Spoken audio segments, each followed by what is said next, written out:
Simon & Schuster Audio presents The Trouble with Goats and Sheep by Joanna Cannon. Read by Paula Wilcox.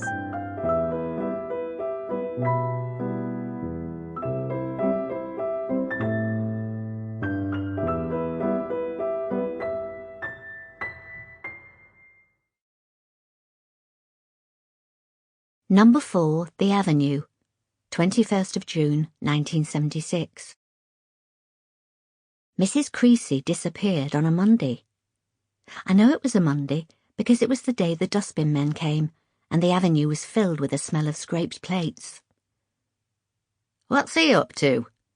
My father nodded at the lace in the kitchen window. Mr. Creasy was wandering the pavement in his shirt sleeves.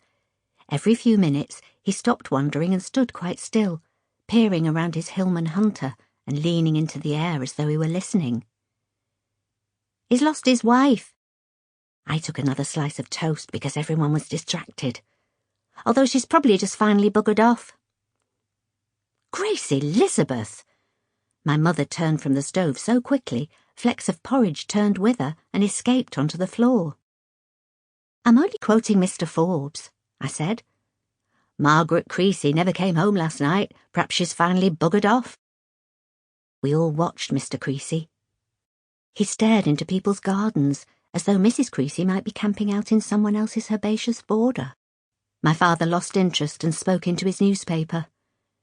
"Do you listen in on all our neighbours?" he said. "Mr. Forbes was in his garden talking to his wife. My window was open. It was accidental listening, which is allowed." I spoke to my father, but addressed Harold Wilson and his pipe, who stared back at me from the front page. "He won't find a woman wandering up and down the avenue," my father said, "although he might have more luck if he tried at number 12. I watched my mother's face argue with a smile. They assumed I didn't understand the conversation, and it was much easier to let them think it. My mother said I was at an awkward age. I didn't feel especially awkward, so I presumed she meant that it was awkward for them. "Perhaps she's been abducted," I said. "Perhaps it's not safe for me to go to school today."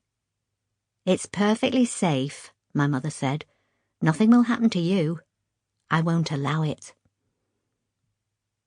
How can someone just disappear? I watched Mr. Creasy, who was marching up and down the pavement. He had heavy shoulders and stared at his shoes as he walked. Sample complete. Ready to continue?